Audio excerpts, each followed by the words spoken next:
Dear students of class 7th, this is your science worksheet number 13 dated 31st of August. That means today's. So we were learning about nutrition in animals. We have learned many things and you must have read the lesson from the textbook also. Today we will learn about feeding and digestion in amoeba. तो बेटा this is amoeba, this is a single cell animal और हम जो हैं we are multiple cell animals, ठीक है। क्योंकि हम जो सेल होती है ना, जैसे बेटा बिल्डिंग बनाने के लिए हमें ईंट चाहिए, you need bricks for making a building. In the same way we need cells to make our body. तो अमीबा जो है ये एनिमल है, लेकिन ये सिंगल सेल्ड एनिमल है, ठीक है। और इसमें कोई ऑर्गन नहीं होता। ऑर्गन मतलब जैसे हमारी आईज़ हैं, नोज़ है, ईयर है, हैंड है, फीट है, स्टमक है। आपने अभी लास्ट वर्कशीट में आपने पढ़ा था ना डाइजेस्टिव सिस्टम, ऐसा कोई सिस्टम नहीं होता क्योंकि ये सिंगल सेल्ड एनिमल है। तो हम इसके बारे में पढ़ते हैं कि certain organisms do not have a mouth and digestive system to digest food. This organism is amoeba which is found in ponds. Ponds मतलब जो आपका stagnant water होता है, ponds हो गए, lakes हो गई, या puddles हो गए, ठीक है, उनमें ये पाया जाता है। और ये ड्यूरिंग रेनी सीजन इनकी जो है they reproduce, so they increase their number. तो बेटा रिप्रोडक्शन इसका हम बाद में पढ़ेंगे। तो पहले हम पढ़ते हैं सेलिएंट फीचर्स क्या है इसके। सिंगल सेल ऑर्गेनिज्म है, can not be seen with the naked eyes. इसका मतलब इतना स्मॉल है कि we can't see from our eyes, you need a microscope. It has a cell membrane and vacuoles in the cytoplasm. It has dense and round nucleus. It has no fixed shape. तो इसके salient features हैं amoeba के। तो बेटा cell membrane, जो cell के outer जो line दिख रही है आपको, जो कि इसको एक फिगर दे रही है, वो सेल मेम्ब्रेन हो गई। उसके अंदर एक लिक्विड होता है, जेली लाइक लिक्विड होता है, जिसको साइटोप्लाज्म कहते हैं।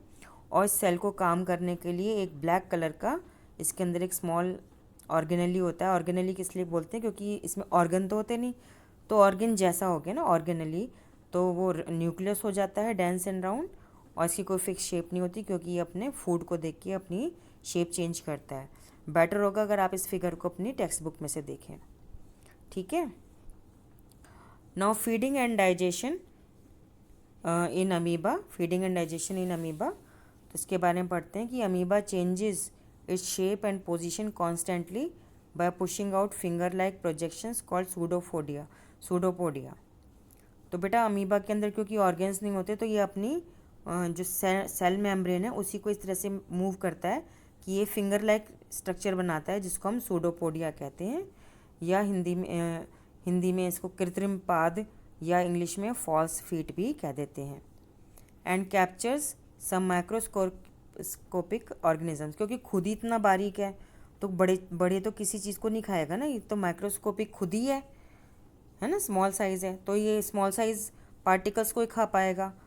तो पार्टिकल्स कौन से होंगे, जो इससे भी छोटे जो एनिमल्स हैं उनके बेबीज़ वगैरह होंगे या एग्स होंगे, वो उसको ही खा पाएगा। The food becomes trapped in a food vacuole.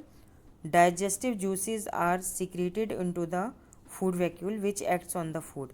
अब जैसे हमारा स्टमक है, स्टमक में सिक्रीशन होता है, एसिड का सिक्रीशन होता है टू किल जर्म्स, या डाइजेस्टिव जूसेस का होता है, पैनक्रियाज है, लिवर है, माउथ में सलेवरी ग्लैंड्स है, ये सब जूसेस देते हैं ना डाइजेशन के लिए, फूड के लिए।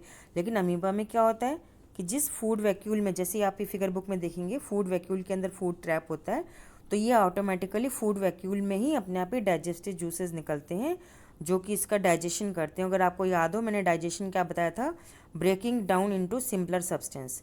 तो फूड क्या है, कॉम्प्लेक्स सब्सटेंस है, वो सिंपलर सब्सटेंस में ब्रेक होता है जिससे कि वो वाटर सॉल्युबल बन जाता है, that is digestion. Finally the undigested food is expelled outside by the vacuole, क्योंकि इसके अंदर ऑर्गन नहीं होते, एनस नहीं होता, कुछ भी नहीं होता ना, तो ये जो फूड को जितना डाइजेस्ट हो गया, वाटर सॉल्युबल हो गया, यानी कॉम्प्लेक्स इनटू सिंपलर सब्सटेंस टूट गया, उतना तो ये इसकी साइटोप्लाज्म में चला जाएगा। और जो रिमेनिंग है अनडाइजेस्टेड फूड है, जो कि वाटर सॉल्युबल नहीं बना, it will be thrown out in the same way as it was taken in. तो जैसे फिंगर लेग स्ट्रक्चर से अंदर लिया था वैसे ही फिंगर लेग स्ट्रक्चर बन के माउथ खुल जाएगा और food will come out, undigested food. ठीक है बेटा। The absorb substance will be used for maintenance and multiplication. The undigested residue of the food is expelled outside the vacuole. तो बेटा ये जो रिप्रोडक्शन पता है कैसे करता है, अपनी बॉडी को 1/2 ब्रेक कर लेता है। तो ये आगे आप पढ़ेंगे। तो 1/2, तो मदर जो है वो रहती नहीं है, इनमें कोई पापा मम्मी नहीं होते हैं, only one single celled animal is there. It breaks its own body into 2 parts which is called asexual reproduction. ये आप आगे पढ़ेंगे। ठीक है। तो let us read what else is given. Note, the similarity between the nutrition in amoeba and the human being is that both the cases digest मतलब इसको दोबारा से हम पढ़ते हैं clearly. Similarity between nutrition in the amoeba and the human being is that in both the cases digestive juices break down the complex food particles into simpler substance। तो बेटा जो हम खाना खाते हैं that is complex food particles, और वो simpler substance में क्या टूटते हैं कि दे बिकम वाटर सोल्यूबल। तो जो वाटर सोल्यूबल हो गया वो एब्जॉर्ब हो जाएगा, ब्लड में आ जाएगा, it will give us energy. और जो वाटर सोल्यूबल नहीं होगा it will be called undigested food, it will be thrown out. तो amoeba and human being they do the same thing. Now they are saying the difference that the amoeba has no mouth and no digestive system, whereas a human being has a mouth and a digestive system made up of many organs। तो बेटा ये तो similarity हो गई और ये difference हो गया। So let us check the questions. ठीक है, इसके क्वेश्चंस में हम देखते हैं। In amoeba the food becomes trapped in food vacuole and digestive juices are secreted into food vacuole। ठीक है। Question number 2, right one similarity and one difference between the nutrition in amoeba and human beings. तो ये अभी हमने पढ़ा है।